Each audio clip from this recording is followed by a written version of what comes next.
Bien, buenas. Vamos a ver un nuevo capítulo que se denomina estructura cromosómica.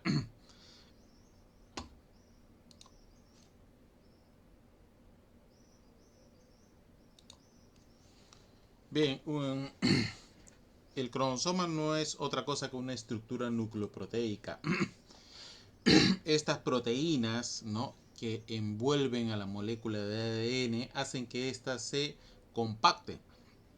En verdad lo que tenemos en el cromosoma es el ADN compactado que no tiene actividad de replicación y transcripción y menos traducción, ¿no? Gracias a estas proteínas que son denominadas proteínas histonas y no histónicas, es que nosotros llegamos a obtener un cromosoma metafásico.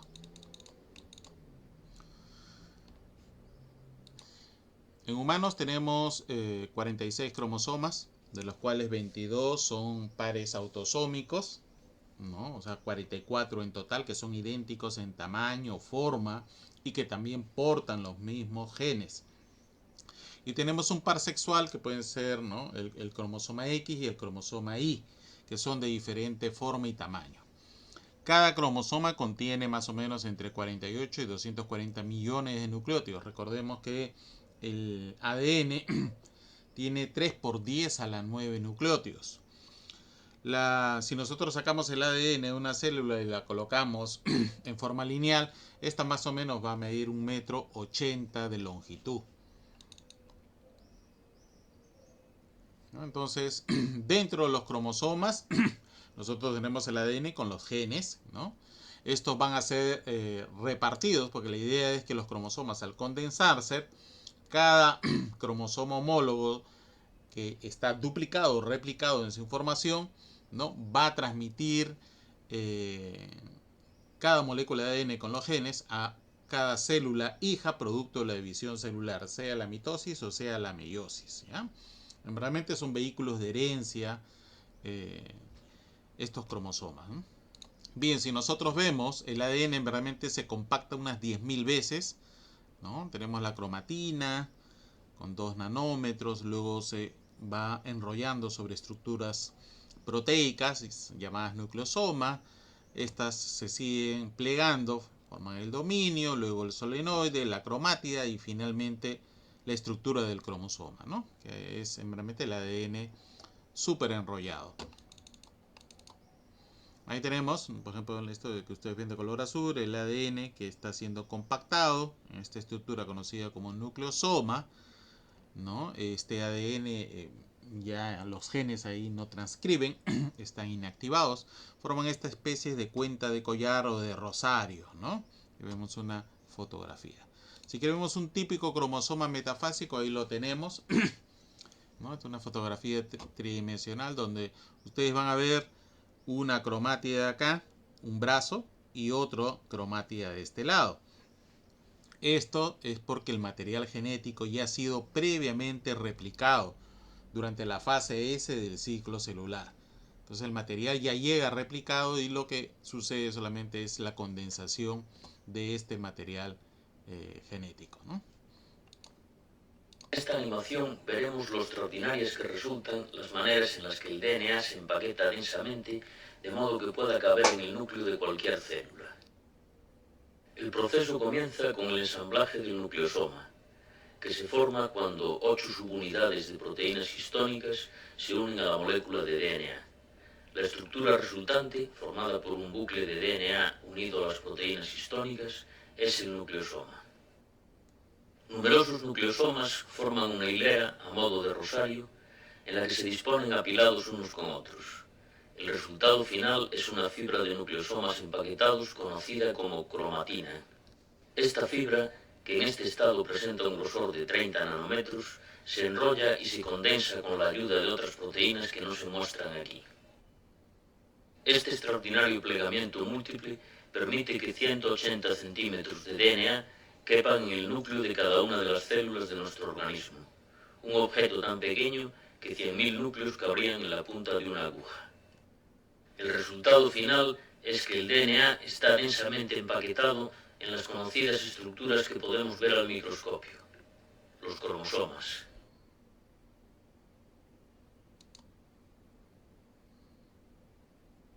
Es importante resaltar que los cromosomas no siempre están presentes. Se forman solo cuando las células se dividen. En otros momentos, como podemos ver, el DNA adquiere un menor grado de organización. Bien, todos los cromosomas tienen 4 estructuras muy típicas. Una de ellas es el centrómero, es esa constricción primaria que les mostré en un momento. Está el centrómero. Y ahí la estructura de la cromatina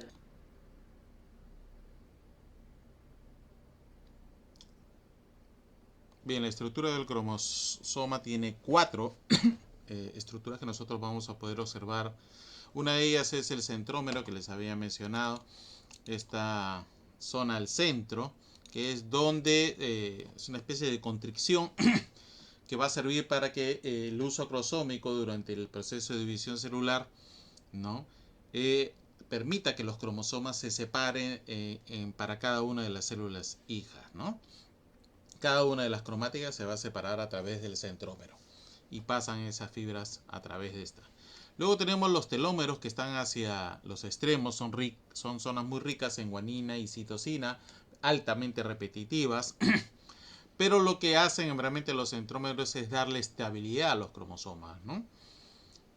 Cuando se pierden los telómeros, se produce el acortamiento de los cromosomas, por eso es importante la presencia de este telómero en todas las estructuras de los cromosómicos. El otro son las cromátidas. Tenemos dos brazos, ¿no? Un brazo corto que se le denomina P, que lo vamos a ver más adelante, y un brazo largo que se le denomina Q. Y tenemos algunas regiones especiales conocidas como SAT o satélites. Son pequeñas constricciones ya secundarias presentes en los brazos cortos de algunos cromosomas. En el caso de humanos está en el cromosoma 13, 14, 15, 21 y 22. ¿No? Ahí tenemos la estructura, el centrómero, ¿no? El centrómero que nos da la división y la longitud de los brazos P y Q, ¿no? Los telómeros que están a los extremos, que ya les dije la estabilidad. Están las cromátidas, que es cada brazo, y hay unas constricciones secundarias, que es el SAT, ¿no? Que nosotros observamos en algunos cromosomas. Bueno, tenemos tipos de cromosomas, como vamos a observar, ¿no? Hay cromosomas acrocéntricos, ¿no? Encontramos en el cromosoma 13, donde el centrómero está muy cerca al extremo. Submetacéntricos, donde el centrómero está desplazado con referencia al centro, el brazo P es más corto, el cromosoma 6 es un ejemplo de ellos. Metacéntricos, en el centrómero está en el medio, tenemos el caso del cromosoma 1, y hay unos donde no aparece realmente el brazo P, ¿no? Entonces ahí estamos ante un tipo telocéntrico, ¿no? Metacéntrico, el centrómero al centro justo, el brazo P y el brazo Q miden lo mismo. Submetacéntrico, cuando el brazo P es más corto que el Q. Acrocéntrico, cuando el brazo P es mucho más corto que el brazo Q. Y cuando el brazo P ya prácticamente no existe, estamos ante un tipo telocéntrico, ¿no? En sistema de clasificación tenemos 7 grupos, ¿no? El grupo A está el cromosoma 1, 2 y 3, los más grandes. El grupo B, 4 y 5. El grupo C, la gran mayoría de ellos, incluye al cromosoma X. Grupo D, 13 al 15. E, 16 al 18. Y los más pequeños, el grupo F, 19 y 20. Y el grupo G, que está el 21, el 22. Y el cromosoma sexual Y. En cuanto a la forma, ustedes observan, en el grupo A están los más grandes, el 1, el 2 y el 3. Sin embargo, ¿no? Las formas son diferentes, los tipos, ¿no? El 1 es metacéntrico, el 2 es submetacéntrico. Tenemos acrocéntricos, el 3, el 14 y el 15. El cromosoma sexual X es submetacéntrico, ¿no? Por ponerles algunos ejemplos. Los cromosomas, que son pequeños, el 19 y el 20, son metacéntricos. Y el cromosoma sexual Y, por ejemplo, es de tipo acrocéntrico. ¿Okay? Bien, una de las cosas que se utiliza una rama de la biología es la citogenética, que permite ver la estructura de los cromosomas. La más conocida es el denominado cariotipo, donde nosotros vamos a tener a los cromosomas ordenados desde los más grandes hasta los más pequeños, ¿no? En orden. Y nosotros vamos a poder identificar qué par le corresponde a quién. ¿Ok? También tenemos, bueno, cariotipo, como le digo, en posición. También tenemos métodos, ¿no? Los cromosomas, como tienen proteínas, estas bajo un tratamiento químico y su posterior tinción con colorantes, nosotros vamos a poder observar bandas oscuras y bandas claras, ¿no? Ahí tenemos, por ejemplo, cuando nosotros ya lo representamos, esto parece un código de barras. Cada cromosoma tiene su típico código de barras, no solamente para humanos, sino para todas las especies. Y nosotros este bandeo podemos identificar qué par le corresponde a quién, o podemos identificar también si hay alguna anomalía, si es que ha habido una pérdida o duplicidad de material cromosómico, ¿no? Lo podemos observar por la variación del bandeo. ¿Okay? Hay un tipo del bandeo, el más conocido de todos, el bandeo G por la IENSA. Ustedes van a observar acá, por ejemplo, ¿no? Hay dos bandas bien definidas, oscuras y alternadas por bandas blancas, ¿no? Ese es el bandeo G. Pero hay otros tipos de bandeo, ¿no? Aparte del de G, hay el negativo, el G es positivo. El negativo es que todas las bandas que son negras ahora son blancas y viceversa, ¿no? Es el bandeo C. Hay fluorescente con quinacrina, hay el R, ¿no? Hay el bromo de oxiridina, que bueno, por el tema del bromo es mutagénico y está un poco en desuso. Pero hay otras, por ejemplo el NOR, que me identifica específicamente esas regiones satelitales, ¿no? Con el colorante nitrato de plata, que se utilizaba mucho en la fotografía, en revelado fotografía. El de ácido fólico ya son más especiales para identificar el cromosoma frágil. Y últimamente pues las técnicas moleculares que combinan el PCR con la citogenética, ¿no? ¿Para qué? Bueno, nosotros, las bandas nos permiten identificar zonas que están muy plegadas. Cuando está muy plegada el ADN, ahí pues hay zonas que no hay ningún tipo de transcripción de ningún gen, ¿no? Y bueno, determina algunas propiedades específicas también este bandeo, ¿no? Por ejemplo, en el bandeo C, ¿no? Las zonas oscuras son zonas ricas en adenina, timina. Ahí no hay pocos genes. En cambio, las zonas claras, ¿no? Son zonas donde vamos a encontrar muchos genes, ¿no? El plegamiento es menor con referencia a las bandas oscuras, ¿no? Como lo podemos ver acá, ¿no? Acá, esas zonas oscuras, hay pocos genes, mientras que las claras me denotan muchos genes en determinados cromosomas, ¿no? Acá tenemos una hembra, hay dos cromosomas XX en el caso de humanos. El bandeo R, que es opuesto al G, es como la versión negativa del bandeo G, ¿no? Acá se tiñen, por ejemplo, los extremos de los cromosomas. También nos permite identificar delecciones o pérdidas o organizaciones, ¿no? Si es que ha habido algún tipo de cambio. Ahí las tenemos, por ejemplo, los extremos son bastante bien teñidos, ¿no? Es típico de este bandeo, ¿no? Bastante notorio. El bandeo Q, que utiliza fluorescencia, quinacrina, ¿no? Acá las bandas Q se ven brillantes y las bandas G se ven oscuras. Un ejemplo de esto es este de acá, ¿no? Donde bueno, el contraste es bastante notorio y nosotros podemos identificar, ¿no? El tipo de bandeo. Otro bandeo, el bandeo C, que identifica solamente lo que son centrómeros, ¿no? Este bandeo C nos permite identificar los lugares donde están los centrómeros dispuestos de cada cromosoma, ¿no?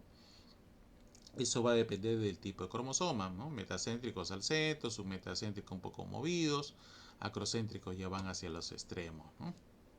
Algunos bandeos especiales, ¿no? Este que utiliza bromo identifica zonas de recombinación de cromatías hermanas, ¿no? Ahí permite analizar procesos de reparación del ADN o identifica daños carcinogenéticos, ¿no? Síndrome de Bloom, que es un tipo de cáncer, se utilizan estas técnicas ya para bandeos especiales, ¿no? Para bandeos especiales.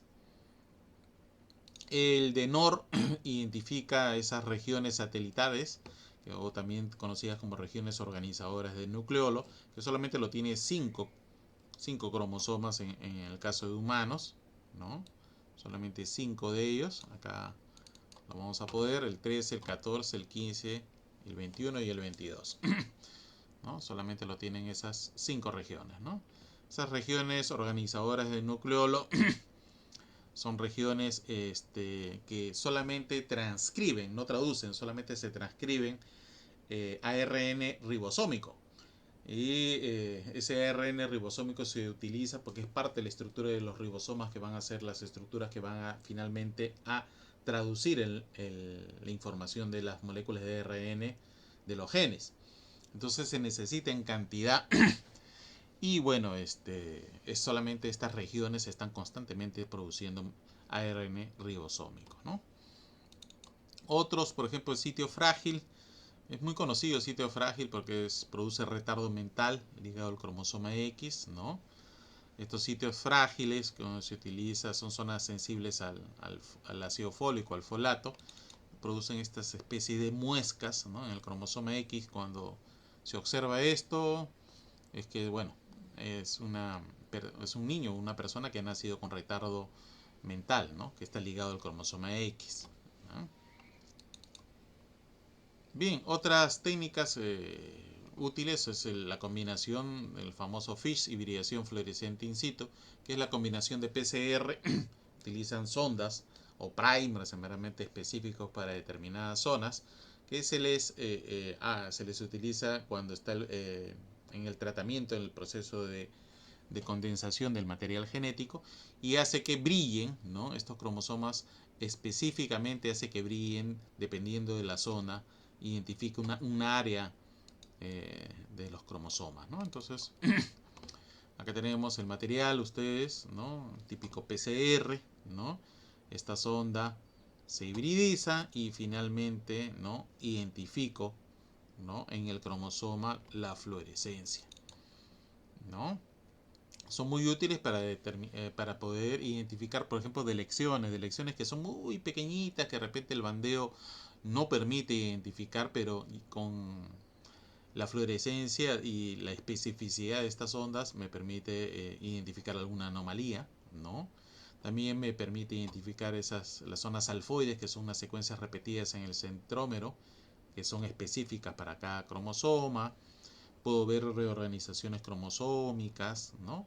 O puedo hacer un cariotipado espectral, ¿no? Como por ejemplo puedo observar acá, ¿no? Yo con las ondas puedo identificar estos dos cromosomas, son los homólogos, solamente tienen, ¿no? Estos dos los tienen, no lo tiene nadie más, lo cual facilita el tipo del cariotipado, ¿no? O puedo hacer cositas más sublimes, ¿no? Y acá, por ejemplo, lo que se ha hecho es colorear con diferentes fluorescencia a cada cromosoma, ¿no? Y bueno, pues tenemos un espectro bastante interesante, bonito, en el cual vemos cromosomas coloreados con respecto a otros, ¿no? O bueno, hay algunas aplicaciones, síndrome de Down, que es una trisomía del cromosoma 21, ¿no? Ahí podemos observar, por ejemplo, ¿no?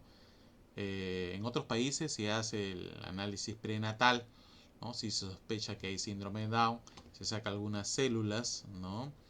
Que están en la placenta prácticamente, en el líquido amniótico, ¿no? Se hace un cultivo y se le coloca la sonda. Entonces, una persona que es normal solamente va a tener dos fluorescencias, ¿no? Dos fluorescencias, indicándome que tiene solamente dos cromosomas 21. Si aparece un tercero, entonces estamos ante un síndrome de Down, ¿no?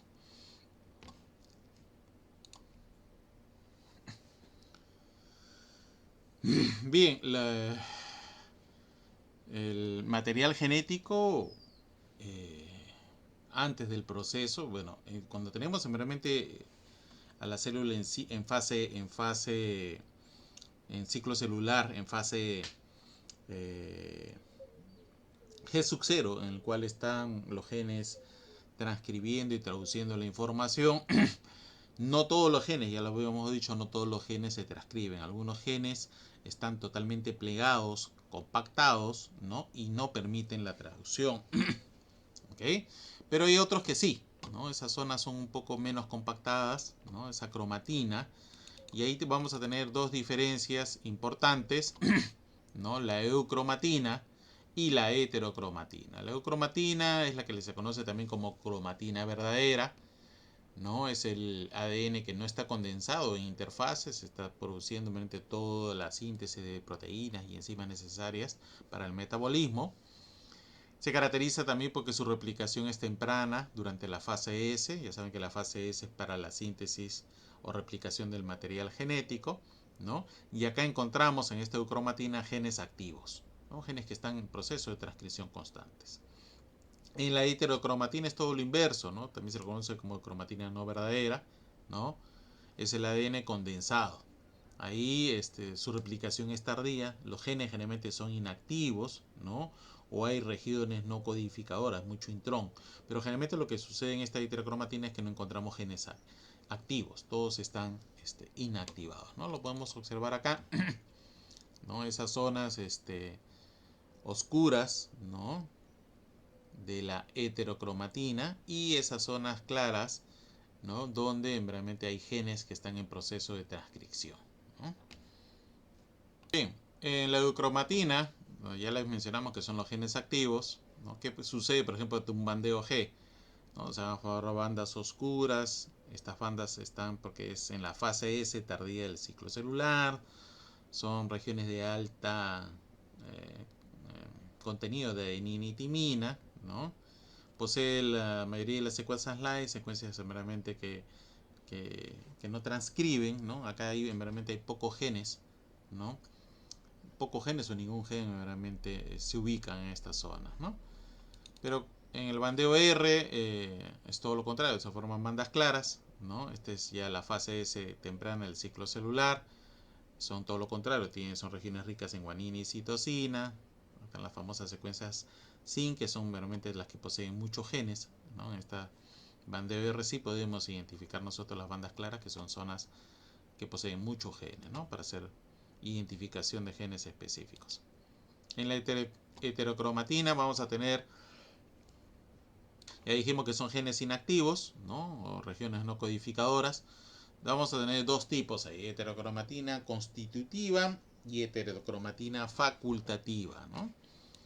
La constitutiva se localiza en ambos cromosomas homólogos, ¿no? Generalmente lo vamos a encontrar alrededor de los centrómeros, está en el brazo corto del cromosoma Y, en las regiones satelitales de los cromosomas acocéntricos, ¿no? Esa es parte de esta heterocromatina constitutiva. Son regiones altamente repetitivas, ¿no? Y bueno, al bandeo C y Q se les puede observar. En la facultativa, esta es la cromatina inactiva, acá no hay genes activos, no hay transcripción, ¿no? Durante el desarrollo embrionario, ¿no? Uno de los cromosomas X se inactiva al azar por metilación en las hembras y se mantiene durante la interfase formando los famosos corpúsculos de Barr. Ahí vamos a observar nosotros, ¿no? Que cuando se hace un raspado bucal y luego se tiñe, nosotros vamos a observar unas pequeñas oscurecimiento, ¿no? en las células, en el núcleo. Esos son los famosos corpúsculos de Barr, ¿no? Que también nos permite determinar algunas tipos de anomalías. Bueno, esa es heterocromatina facultativa, ¿no? ¿Cómo estamos en cuanto a normalidades cromosómicas? Bueno, generalmente de 1000 nacimientos, casi 2 personas tienen algún tipo de anomalía cromosómica. Con los años ha ido aumentando, creo que esa estadística se aumentó un poco más.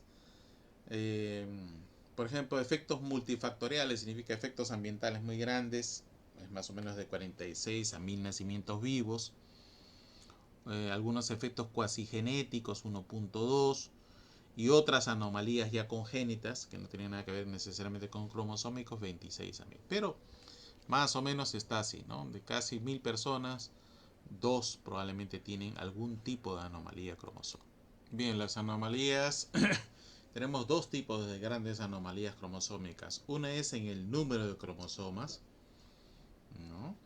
Donde vamos a encontrar el subtipo que es euploidía. Acá es cuando se produce toda una adición completa de un juego de cromosomas. Por ejemplo, ¿no? En la evolución de especies, N es el número haploide, en el caso de nosotros, ¿no? N es 23, un gameto tiene 23 cromosomas, 2N es 46, 3N 69, ¿no? y así sucesivamente.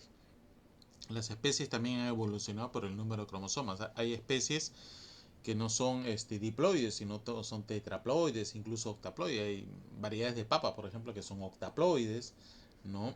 Hay organismos que tienen más de 12n número cromosómico. Y hay organismos también haploides, que vamos a ver algunos ejemplos.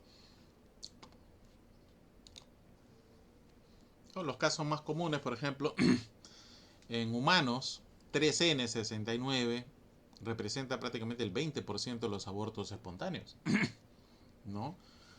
A lo largo de la vida reproductiva de una mujer se producen abortos espontáneos, solamente que no se da cuenta, ¿no? Cuando se produce estos individuos que son de 69 cromosomas, el individuo embrionariamente se desordena, no hay ni cabeza ni cuerpo, es un desorden total que se le conoce con el nombre de mola. Esta mola, ¿no? En el primer trimestre generalmente es abortado, ¿no? Si avanza un poco más, vamos a tener un feto meramente con cabeza grande, lesiones en el corazón, fusión de dedos o lo que llaman sindactilia, ¿no? No sobrevive. No hay ningún individuo, digamos, triploide andando por ahí, ¿no? Humano, ¿no? ¿Por qué se produce? Porque hay fallas durante la meiosis. Eso quiere decir, recuerden ustedes que la meiosis tiene dos fases, una fase ecuacional, perdón, una fase reduccional y una fase ecuacional. Cuando se produce alguna falla en alguna de esas fases, ¿no? Un cromosoma, ¿no? O un juego completo se va hacia el otro y se forma una célula, se forma un gameto diploide, el cual finalmente va a formar un individuo triploide, ¿no? Puede ser un ovocito diploide que debería ser haploide con un espermatozoide haploide o un ovocito haploide con un espermatozoide diploide, ¿no? Eso me va a formar un juego de 69 cromosomas o una triploidía, ¿no?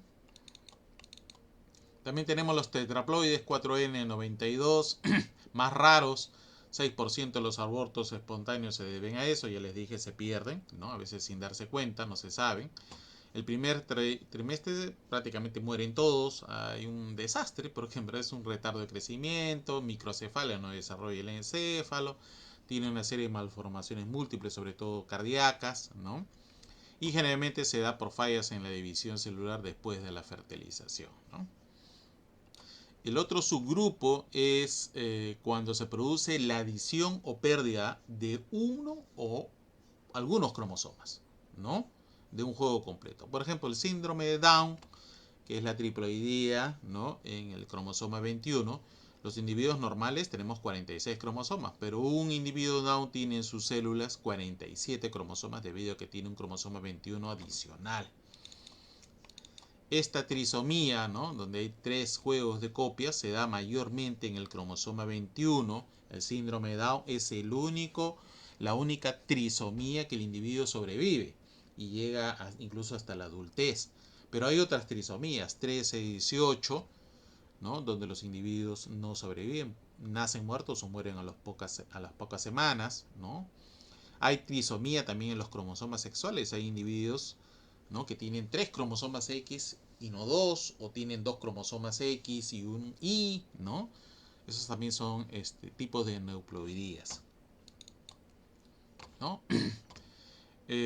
Más o menos la tasa está de 680 nacimientos, uno es Down, ¿no? Y ya saben que el tema se recrudece con el envejecimiento, ¿no? Sobre todo la parte femenina, las mujeres que pasan determinada edad, o sea, digamos 30 años, cada año más o menos las estadísticas demuestran de que se incrementa un 5% de tener un individuo Down, ¿no? Cada año que pasa, ¿no? Entonces, la edad va en contra. Y una de las cosas que se ha visto es que durante la división celular, el último cromosoma que pasa es justamente el 21.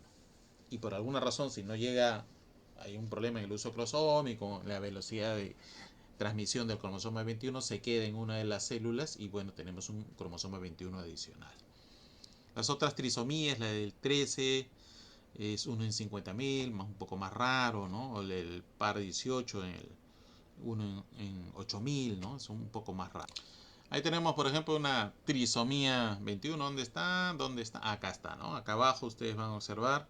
El cariotipo me sirve para eso, ¿no? Puedo ver que este individuo tiene 3 cromosomas 21 y no 2, ¿no? Otras trisomías, por ejemplo, el síndrome de Klinefelter, ¿no? Tenemos individuos que tienen 47 cromosomas debido a que en lugar de tener, estos hombres en lugar de tener XY, tienen un cromosoma X adicional. Y la tasa es bastante alta, hay más Klinefelter de lo que ustedes se imaginan, uno en 1000, ¿no? Luego tenemos el síndrome, bueno, el síndrome de 47XI, lo que le llaman también los supermachos, ¿no? O síndrome de Turner, ¿no? XXX, perdón, no es síndrome de Turner, super hembra, XXX, ¿no? Bien, muchos de ellos están acompañados de algunas anomalías, ¿no? De tipo de desorden psiquiátrico. Les cuento el ejemplo de Klinefelter. ¿Cómo se descubrió este tipo de Klinefelter? Hubo un individuo que lo chaparon, era un asesino en serie que había matado 8 enfermeras, tenía una predisposición por matar a enfermeras y de la forma mucho más cruel. Y bueno, en esa época, estamos hablando de los años 50, se sabía muy poco del tema de los cromosomas y el individuo lo iban a condenar pues a la silla eléctrica, ¿no? En Estados Unidos. El abogado, muy bien informado, hizo las consultas con especialistas en el tema de citogenética y determinó que este individuo era Klinefelter y que tenía problemas de conducta. Tenía conducta violenta, ¿no? Una conducta violenta. Entonces, no era dueño de sus actos. Y al no ser dueño de sus actos, pues no se le condenó a la pena de muerte, sino se le mandó a un psiquiátrico de por vida, ¿no? Bien, las causas pueden ser muchas, ¿no? La mayoría es porque alguno de los cromosomas no se segrega, no se separa durante la división celular, sea en la mitosis, en la meiosis, ¿no? Entonces, eso trae un problema de formarme un gameto que tiene un cromosoma adicionado o le falta un cromosoma, ¿no? Puede ser por tipo no disyunción. Esta no disyunción puede ser durante la primera fase de la división meiótica, que es la fase reduccional, ¿no? O puede ser durante la segunda división meiótica, ¿no? Cualquiera de las dos me produce, ¿no? Una adición o una pérdida de uno de los cromosomas. El otro gran grupo son el de la monosomía. Acá tenemos solamente la presencia de una sola copia de uno de los pares de alguno de los cromosomas homólogos, ¿no? O sean autosómicos o sean sexuales. Se ha perdido, ¿no? Uno de los más conocidos en el tipo sexual es el famoso X0, ¿no? El individuo tiene 45 cromosomas, le falta el cromosoma Y, son individuos hembras con el síndrome de Turner, ¿no? Ahí también tenemos por pérdida, hay una falta de distinción o segregación, ¿no? Se ha producido estos individuos. Bien, el otro grupo grande ya habíamos visto es en cuanto al número total, ahora es en cuanto a la estructura, ¿no? Y acá tenemos varios tipos, ¿no? Una de ellas es en gran grupo la desequilibrada, que afecta a genes. Tenemos la delección, que es la pérdida de una porción del cromosoma. O tenemos la duplicación, cuando es la adición de una porción de cromosoma. La inversión, ¿no? Que puede ser, que es la ruptura, obviamente, y la inversión unos 180 grados, ¿no? Que puede incluir al centrómero, que se le conoce como pericéntrica, o no incluir al centrómero, que se le conoce como paracéntrica, ¿no? Y hay otros más raros, es cromosoma en anillo, que cuando se produce la pérdida de la cromatina, estos cromosomas se fusionan en los extremos, pero son casos más especiales. Vamos a ver el ejemplo. Tengo un cromosoma patrón, y acá lo he coloreado, 1, 2, 3, 4, 5, 6, 7 y 8. ¿Qué pasa en una elección? Bueno, en una elección, si ustedes observan, no está la porción 2. ¿No? Cuando se produce la pérdida de una porción, estamos ante un tipo de delección. O de repente observamos que hay dos veces el 2, hay una porción adicional, eso es una duplicación. O de repente observamos cambios, miren ustedes, 5, acá debería ser 6, no, el 6 había una rotación de 180 grados, que no incluye el centrómero se conoce como inversión paracéntrica. O tenemos, ¿no? En lugar de que el 4 debería estar acá y el 5 abajo, había una inversión también de 180 grados, pero ha incluido el centrómero. A esto se le conoce como inversión pericéntrica. El otro cambio se conoce como equilibrada, ¿no? Acá este tipo generalmente produce daños severos en el fenotipo del individuo. Una de ellas es la traslocación, que es que hay un intercambio de porciones de cromosomas, ¿no? Entre cromosomas homólogos o no homólogos. ¿No? Por ejemplo, cuando se produce intercambio de porciones entre cromosomas homólogos se conoce como traslocación recíproca. Pero también se produce intercambio entre porción de cromosomas que no son homólogos, que son distintos, que son de distintos pares. A ese tipo de traslocación se le conoce también como traslocación robertsoniana, ¿no? Uno de los casos más conocidos, ¿no? Si ustedes observan, usando el mismo patrón del 1 al 8, una traslocación recíproca, ¿no? Por ejemplo, ¿no? Una porción, la porción 1, 2 y 3 se ha cambiado con el otro, ¿no? Hay una traslocación entre los mismos pares homólogos. Eso se conoce como traslocación recíproca.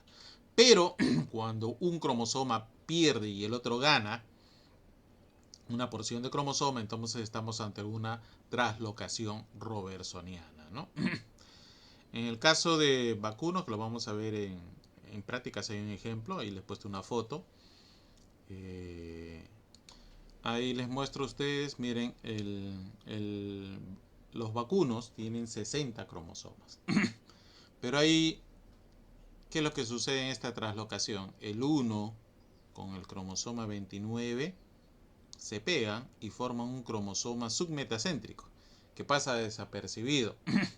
Esto fue famoso porque hubo incluso un toro ganador de muchos torneos, ¿no? Que lo usaron como reproductor. Utilizaron el esperma de este individuo para fecundar miles de vacas y tener miles de crías. Y el problema era que esta traslocación robertsoniana 1.29 en vacunos causaba la muerte, aborto, mucho aborto, pérdida. La mayoría de las vacas que se quedaban preñadas de este toro, pues sus crías morían debido a esta traslocación. Entonces, cuando ya se identificó el problema, pues simplemente se eliminó a este vacuno y a todos los vacunos posibles futuros que pudieran tener. Y se hace incluso como análisis en todos los bancos de semen que venden el semen en pajillas para poder inseminar vacas. Se hace el análisis cariotípico para evitar que aparezca esta enfermedad. Ya saben que luego se puede ser masivo. Bien, en humanos, por poner algunos ejemplos, hay cientos de ejemplos en humanos. ¿No? Hay algunos famosos, ¿no? El famoso Cri du chat, el grito de gato. Estos individuos nacen con una serie de problemas. Grito de gato porque tienen daño en el corazón, también tienen daño en el maxilar, y cuando estos individuos lloran parecen el maullido de un gato, por eso le pusieron así. Es por una elección en el brazo corto del cromosoma 5, ¿no? Cri du chat.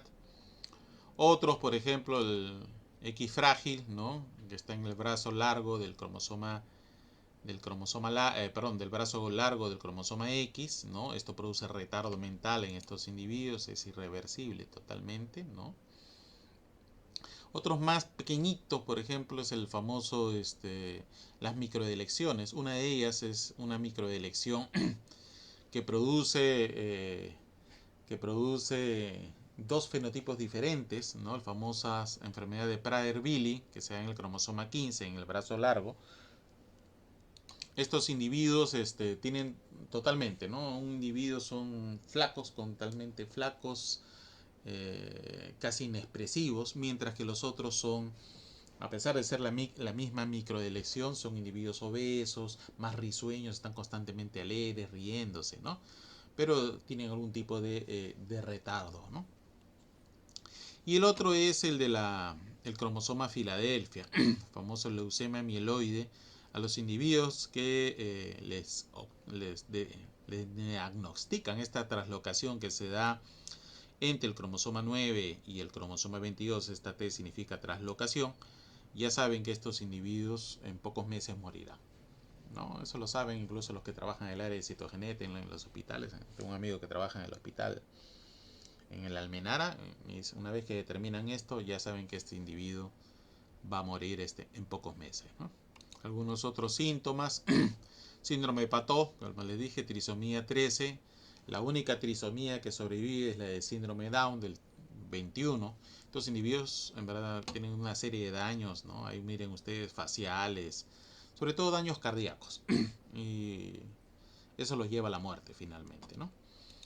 Otros individuos, síndrome de Edward, famosa mano simiesca. Si ustedes observan, cuando ustedes cierran el puño, su pulgar está contrario al resto de los 4 dedos. Bueno, este tiene, ¿no?, el índice en la misma posición que el pulgar. Le dicen el síndrome también de la mano simiesca, el síndrome de Edward, que es una trisomía del 18. También tienen serie de problemas, una serie de problemas cardíacos, ¿no?, congénitos, que los lleva a la muerte, ¿no? Viven poco tiempo. El otro es el síndrome de Klinefelter, que ya les dije, XXI. Bueno, estos individuos, aparte del tema mental que ya les mencioné, tienen ginecomastia, tienen muy desarrollado las glándulas mamarias con respecto al resto de los varones, tienen caderas anchas, son altos, ¿no? Son individuos altos, ¿no? Es una característica de ellos. Ahí les pongo yo, es una gata. ¿Y cómo sé que es una gata? Pues tiene el color negro, blanco y naranja, ¿no? Estos individuos son el análogo, ¿no?, del síndrome de Klinefelter en humanos. Cuando ustedes vean un gato, el gato tiene los 3 colores, apuesten toda su vida a que estos gatos no son gatos, son gatas en verdad, son hembras. Si ustedes encuentran un gato que tiene los 3 colores, entonces esto es debido a que tiene, ¿no?, tiene una trisomía en los cromosomas sexuales. Para que pueda presentar los 3 colores, un gato macho tiene que tener esta misma trisomía, semejante a lo que tiene Klinefelter, ¿no? Es una curiosidad, pero bueno, se las menciono. El otro es el del supermacho, tiene 2 cromosomas Y, ¿no?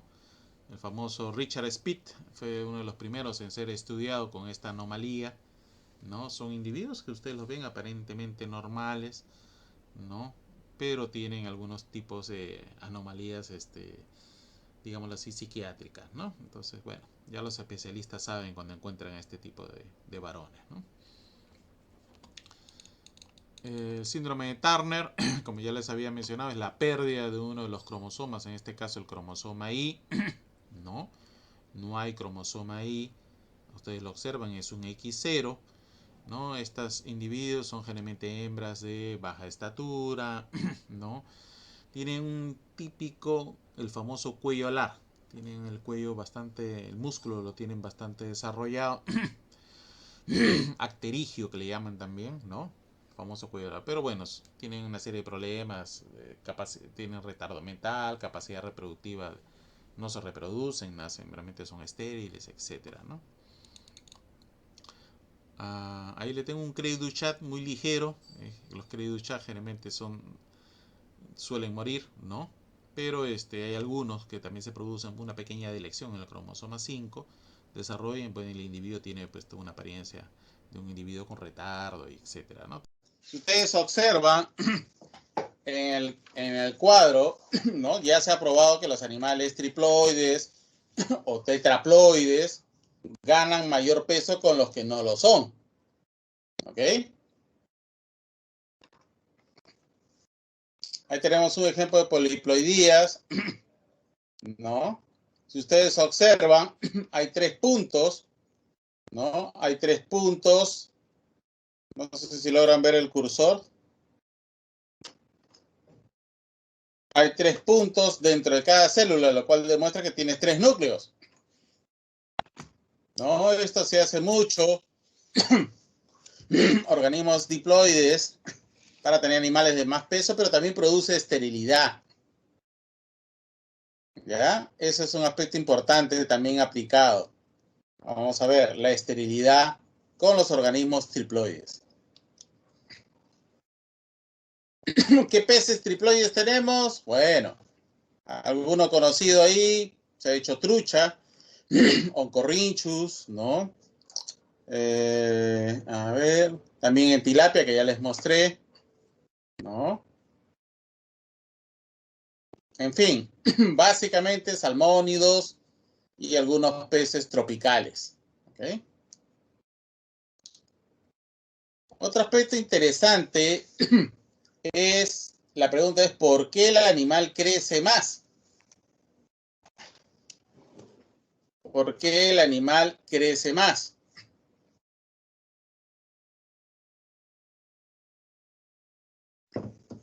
¿No? Si ustedes observan, ¿no? Un aspecto que es afectado y que produce esterilidad es el crecimiento gonadal. Ahí ustedes observan en la figura de la izquierda cómo está el desarrollo gonadal, ¿no? De un organismo diploide con respecto a un triploide. Si ustedes observan, ¿no? Está reducido, el triploide está reducido. El desarrollo gonadal. ¿Ya? Y eso hace que el animal canalice metabólicamente todas las fuentes de proteínas a carne. ¿Ya? Esa es la principal consecuencia de la triploidía. Se reduce el crecimiento gonadal, pero se incrementa el muscular.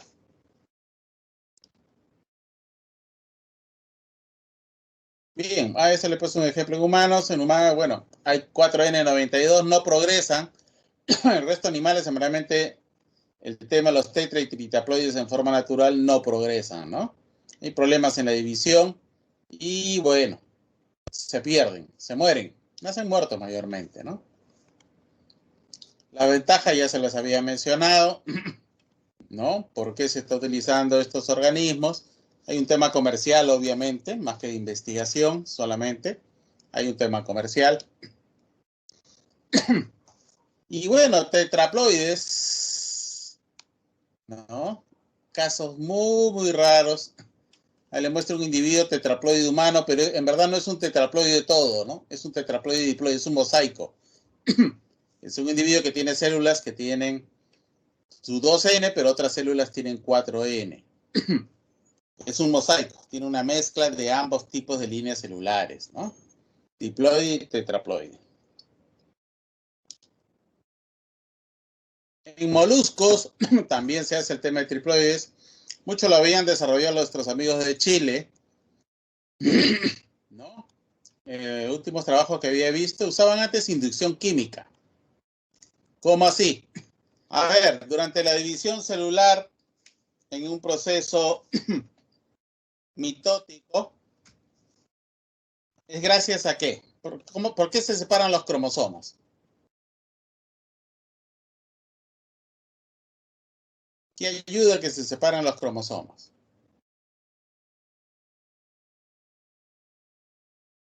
¿Me oyen? ¿Aló?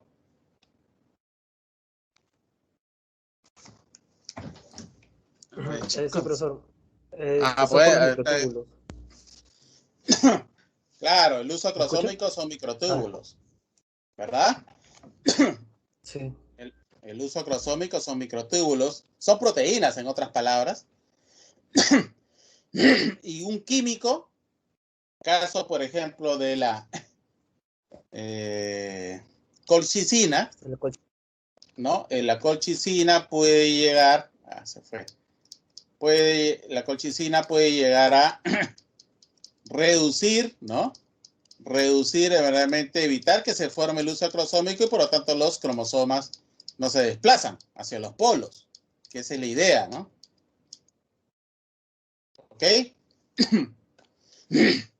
Y bueno, de esa forma se va. ¿Qué pasa, jóvenes? A ver, ¿qué pasa?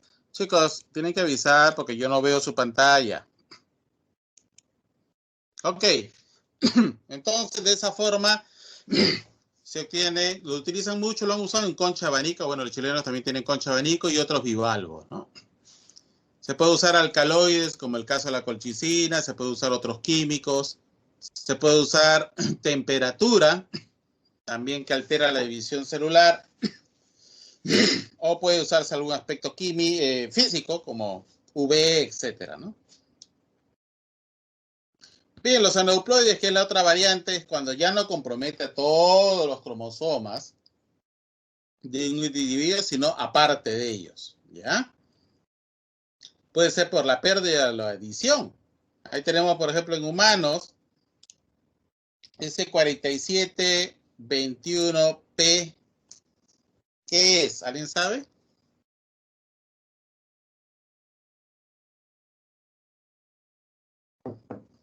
Esa anomalía en humanos, 4721, ¿qué es? ¿Alguien se acuerda? Síndrome de Down. Claro, es trisomía en el par 21. Y al haber un cromosoma más, ya no hay 46, ahora hay 47. Pero también hay trisomías en otros animales. O monosomías. Monosomía es la pérdida, trisomía es el aumento. Por ejemplo, el caballo tiene 64, ¿no? Pero puede perder uno, y ahí estamos una monosomía. O puede aumentarle uno, 65, y ahí también tenemos, ¿no? La anomalía presente en este caso en cromosomas sexuales. Ahí tenemos una trisomía del par 24. Miren ustedes, está señalado con la flecha. Y bueno, en vacunos, el individuo es prognato, es decir, la mandíbula inferior sobresale de la superior. Tiene anormalidades cardíacas en el aparato reproductor, baja velocidad de crecimiento. Un desastre, ¿no? Un desastre. ¿Ya? Entonces también hay trisomías en mamíferos, en animales, igual que en humanos. Estamos acostumbrados a ver ejemplos en humanos, ¿no? Acá también bueno, acá en verdad la foto hay un error XXY, ¿no? Porque tenemos ahí un individuo que tiene 2 cromosomas X. Lo mismo también que pasa en humanos, pero en vacunos, ¿no?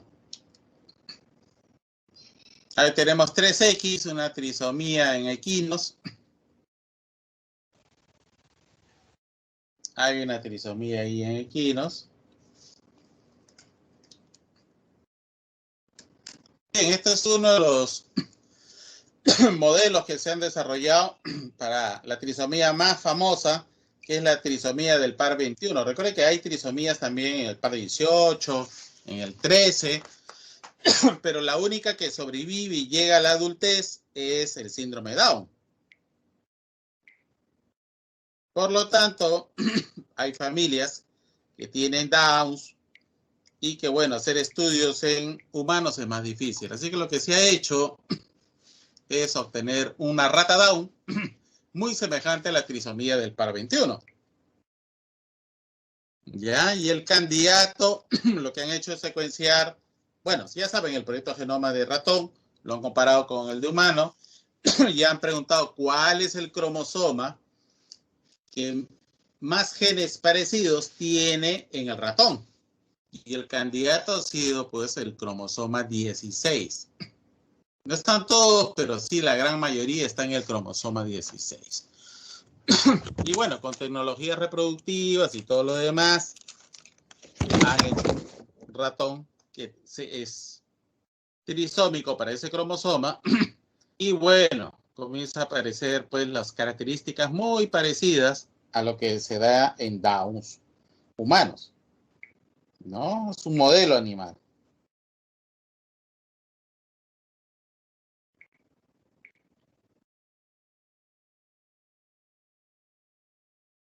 Así es.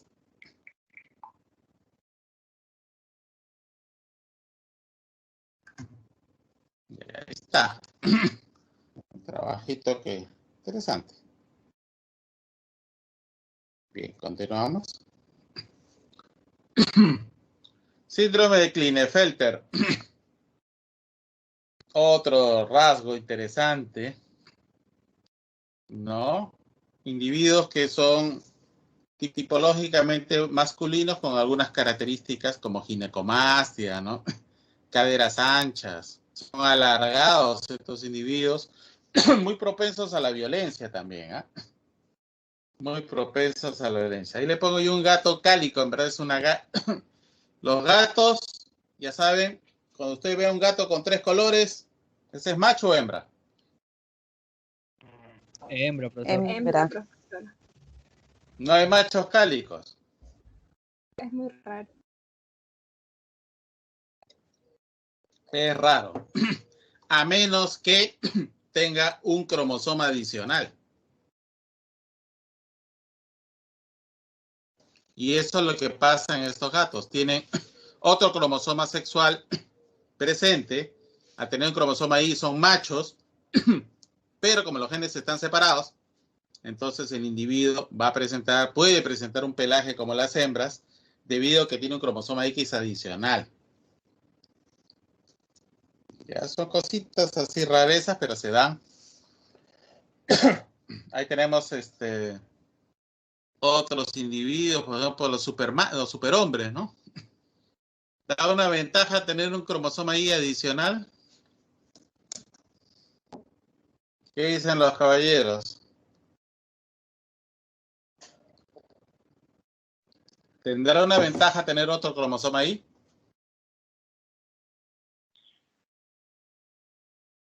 No.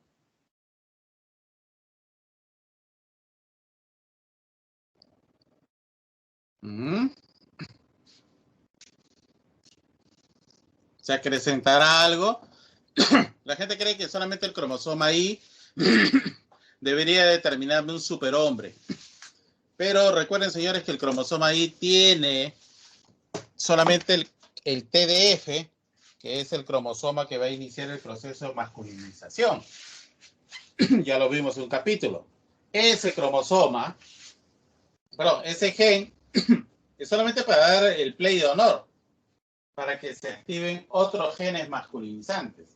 ¿Y dónde están esos otros genes masculinizantes? Sobre todo las enzimas que van a hacer que se produzca testosterona, dihidrotestosterona, y en fin, toda una serie de hormonas masculinizantes no están en el cromosoma Y, están en los cromosomas autosómicos. Si tal vez estuvieran en el cromosoma Y, un cromosoma adicional podría darme de repente un individuo, ¿no? Un individuo más masculinizado, ¿no? Pero eso no sucede, ¿ok? Bien, otras anomalías que ya lo han visto ustedes: delección, pérdida, duplicación, inversión, que compromete al centrómero, ¿no? Que puede ser pericéntrica o paracéntrica. Ahí tenemos, ¿no? Delección, duplicación, inversión, para hacerlo más didáctico. Y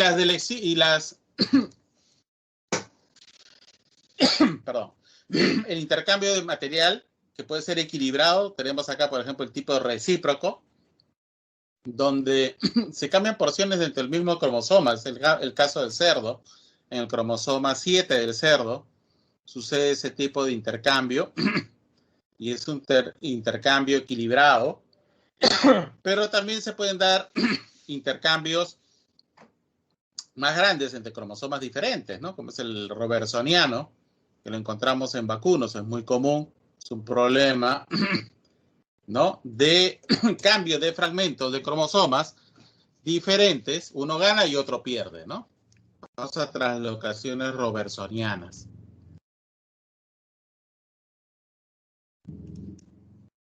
Ahí tenemos.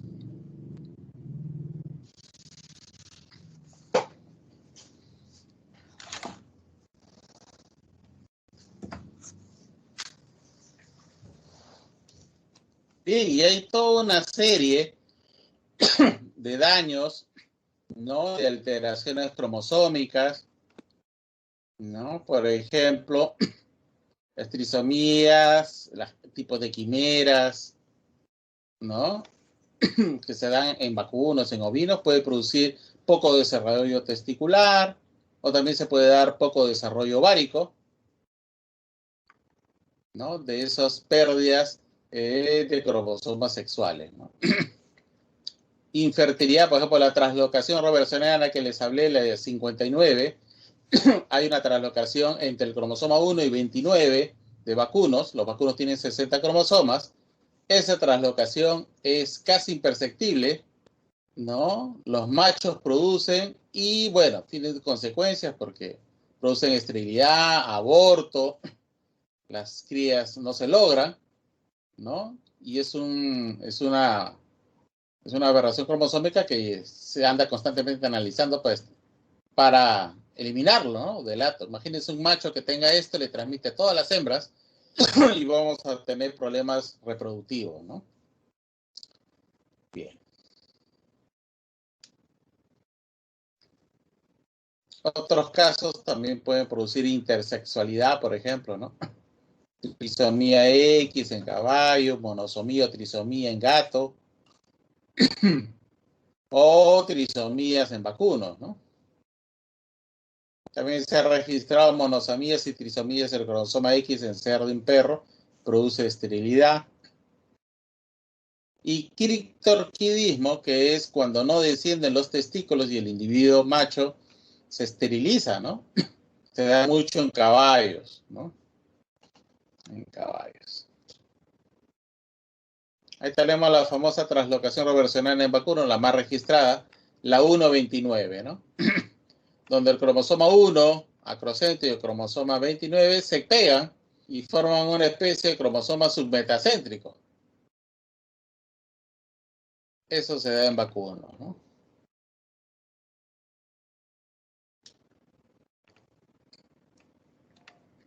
Ahí tenemos otra translocación en cerdos entre el cromosoma 5 y el cromosoma 14, donde también se produce la edición, ¿no?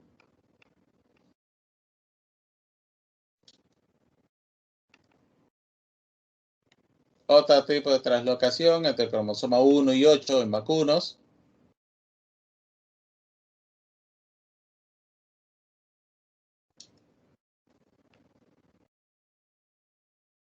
Bueno, algunas, esto ya lo hemos visto, lo voy a pasar.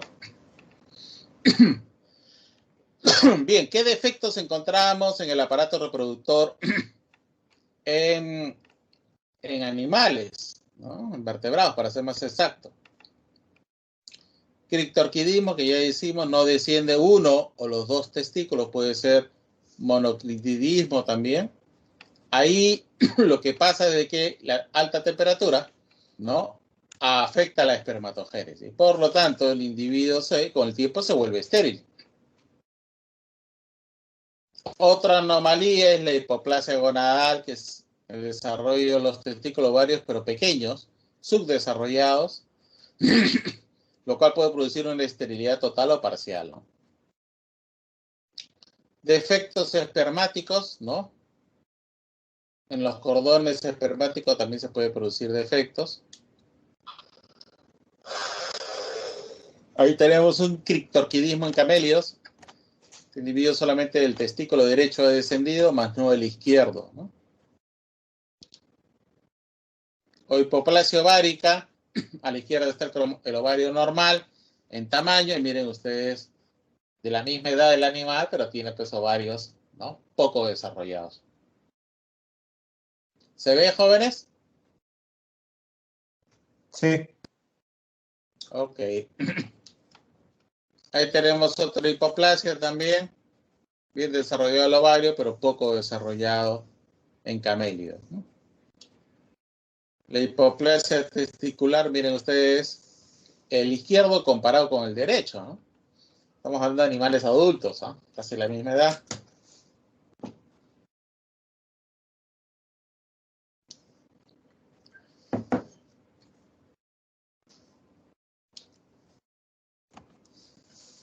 Ovarios poliquísticos, ¿no? Esto produce problemas endocrinos, hormonales. Por ejemplo, animales que tienen quistes foliculares, tienen un folículo constantemente produciendo estrógeno. El estrógeno es una hormona receptora del celo. Estos animales estas hembras constantemente están receptoras de machos debido a que tienen un exceso de producción de hormonas estrógenas, ¿no? Y los quistes lúteos, una vez que se produjo la ovulación, se forma el cuerpo lúteo. Los cuerpos lúteos tienen que, con el tiempo, a medida que va bajando la concentración de hormonas en la sangre, entran en un proceso apoptótico. Pero algunos no pasa eso, se quedan, son cuerpos lúteos persistentes. Entonces la hembra no vuelve a ciclar, no entra en otro periodo estral y simplemente no se hace receptiva, no se preña, no hay cría, no hay celo. Y eso perjudica obviamente al tema ganadero, ¿no?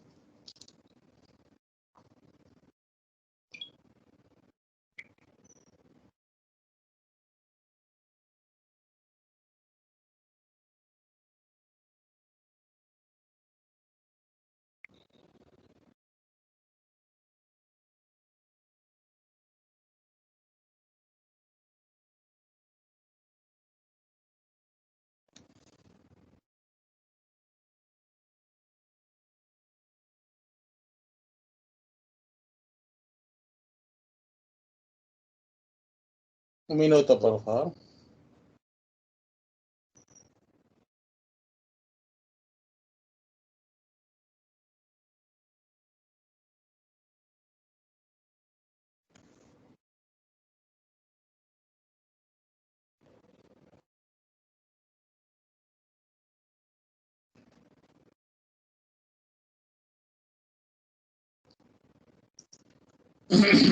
Bien.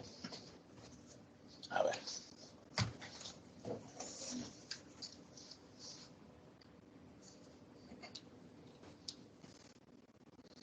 Los ovarios poliquísticos, bueno, les puedo hacer el caso en humanos. Es un problema. Los ovarios poliquísticos en las mujeres les aumenta la pilosidad, ¿no? Hay un tema ahí. Y la presión. El tema no se sabe por qué, aumenta la presión, bueno, hacen algunos informes, pero es todo un problema, ¿no? Los últimos estudios, una de las cosas que le hacen a estas mujeres que sufren, les dan metformina, que usan los diabéticos para controlar niveles de azúcar en la sangre.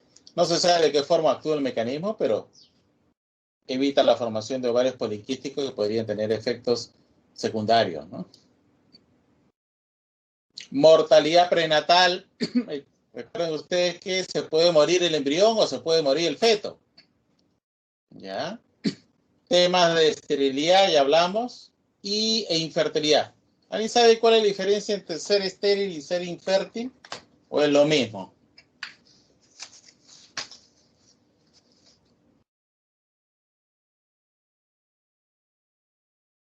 Aló, aló, aló.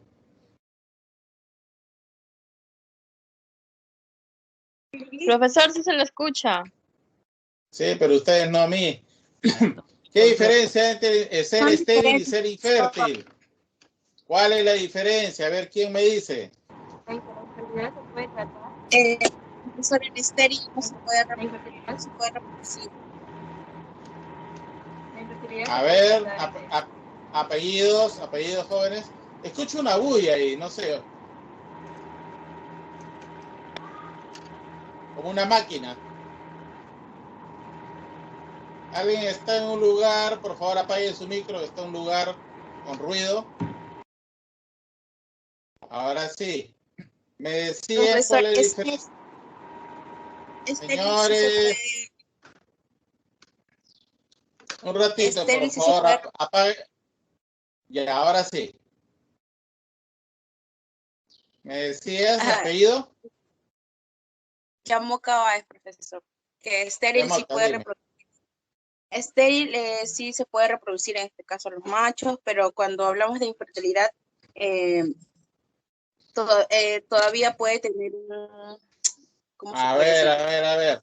¿Están de acuerdo? ¿Estéril todavía se puede reproducir? No, estéril ya no se puede Aarón está reproducir. levantando la mano para participar. A ver, jóvenes, ¿cómo es? ¿Estéril puede o no puede? No, no puede. Estéril no puede. Una incapacidad para concebir. Claro, y la infertilidad es algún problema, pero sigues produciendo gametos. Algún problema para que los gametos no cumplan su función porque hay una obstrucción, etcétera. Pero eso es reversible. Pero el estéril ya no es reversible. ¿Jóvenes? Sí. Muy bien. Mire, por ejemplo, qué pasa cuando un individuo, ese es el tracto, el normal está arriba, pero ¿qué le falta el de abajo? Al toro le han cortado los testículos. Son de la misma edad, pero sin embargo el tamaño reproductor ha disminuido el tamaño.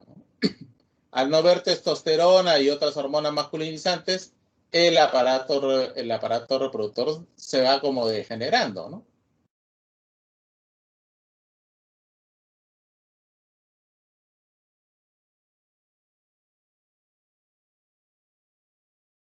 Así es.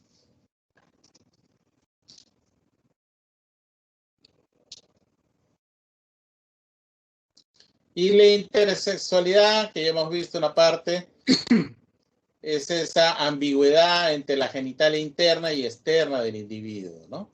En animales, el tema ya psicológico lo quitamos a un lado, pero nos centramos básicamente en este tipo de esterilidades que se pueden producir en forma natural o a veces también hay efectos externos, ¿no? Exposición a ciertos químicos.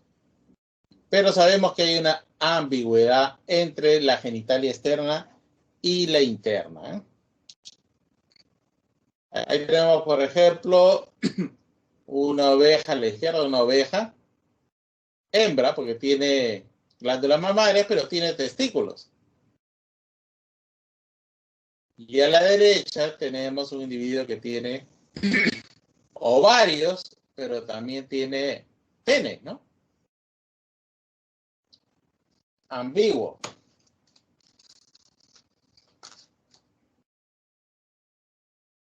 Ambiguo, ¿no?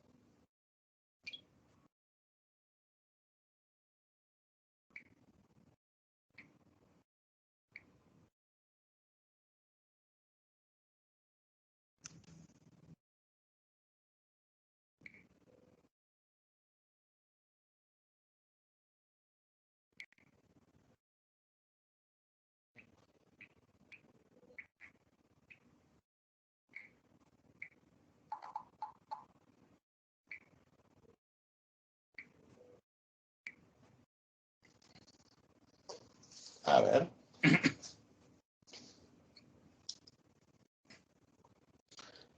Otro rasgo que también encontramos es el free-martinismo. Es muy común en vacunos, sobre todo en vacunos que tienen gestaciones mellizas, donde ambos individuos son de sexos diferentes, macho y hembra, y ellos tienen uniones, a nivel de placenta tienen uniones sanguíneas muy fuertes, y lo que va a pasar es que a medida que va creciendo el embrión masculino, a través de la sangre comienza a pasar testosterona a la parte femenina y lo masculiniza. Generalmente cuando hay este tipo, cuando nace un vacuno mellicero, lo que hace el ganadero es sacrificar a la hembra. ¿Por qué?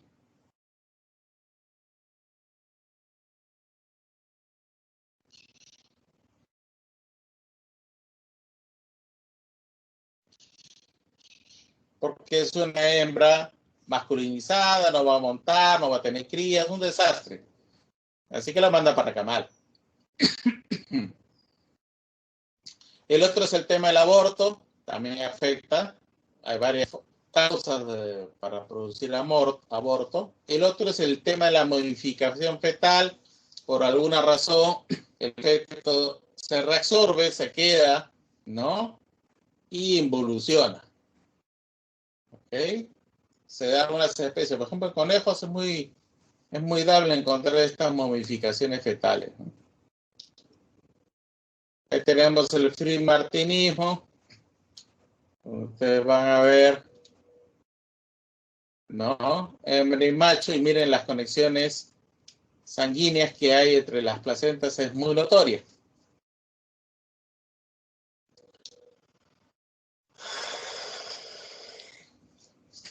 El 95% de partos mellizos es free-martin. Es un desastre. Pues. Ya sabe el ganadero, cuando tiene estos partos melliceros, sacrificar a la hembra.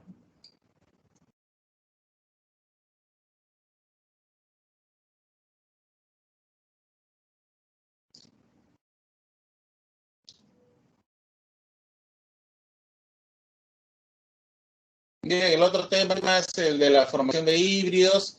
Generalmente asumimos, sabemos que los híbridos son cruzamientos de diferentes líneas, variedades, razas, especies, géneros incluso, ¿no?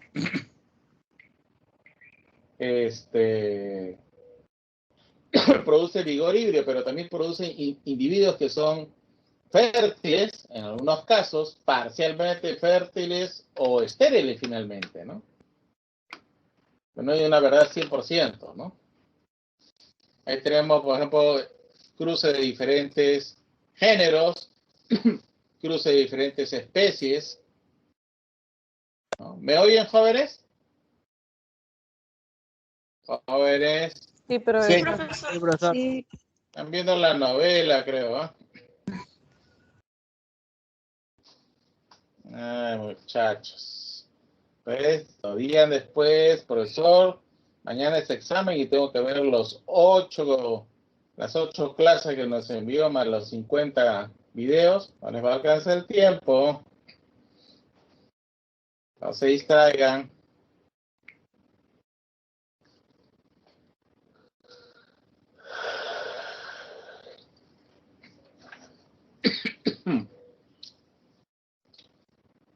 Cruces entre diferentes géneros, famoso cama, llama con camello, lo hicieron en Arabia Saudita.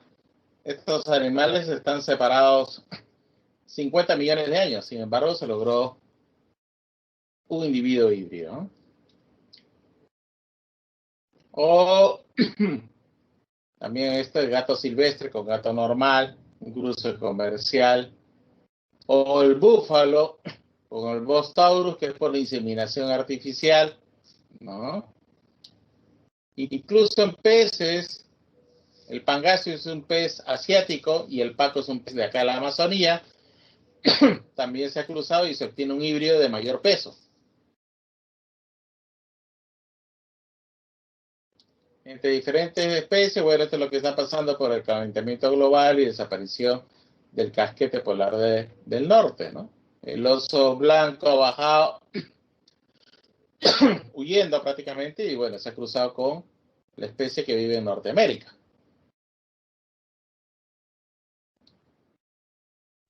Cebra con caballo. Ojo que si ustedes cambian el cruce macho y hembra de una especie y lo invierten, no le sale el mismo animal, ¿eh?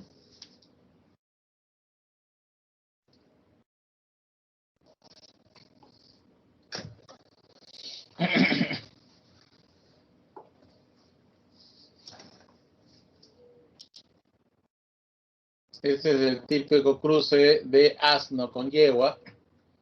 2N62, 2N64, tienes un individuo, mula. ¿Cuántos cromosomas va a tener? ¿Quién me dice?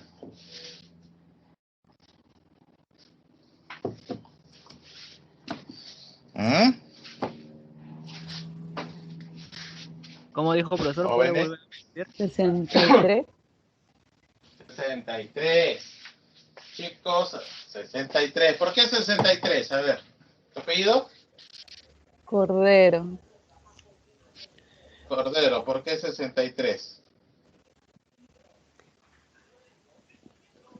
Porque supuestamente tiene que tener la mitad de los cromosomas de sus progenitores.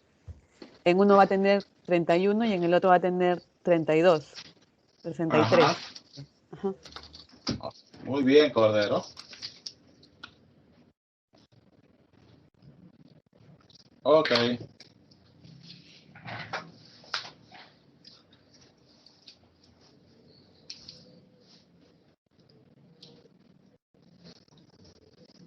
Si cambiamos, recuerden, en el anterior es asno macho con yegua. En cambio, si cambiamos, ahora la hembra es el asno y el macho el caballo, nos sale un animal que es diferente, ¿no? El burdégano, que le llaman, ¿no?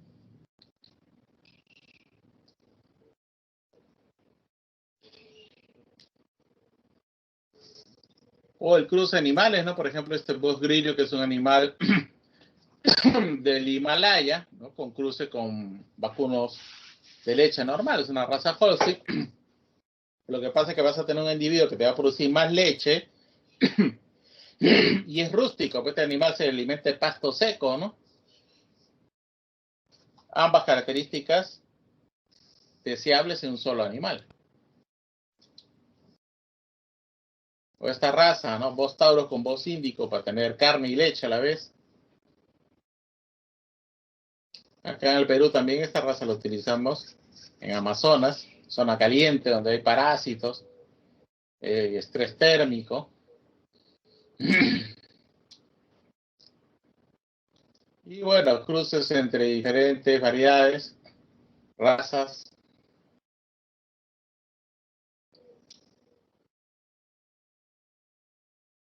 También un tema ornamental en perros.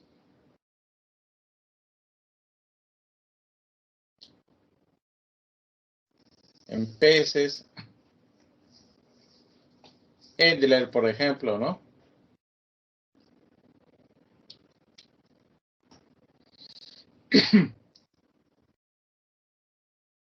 Bien, ¿todos los híbridos son estériles? No. Eso no es verdad. Hay ejemplos, como el caso de los asnos, incluso los camélidos son especies diferentes, sin embargo producen crías fértiles. Y la consanguinidad es otra cosa que también produce, ¿no? Que se ensalcen los genes letales y produzcan problemas reproductivos. Ese es el tema con la consanguinidad, ¿no? Bien.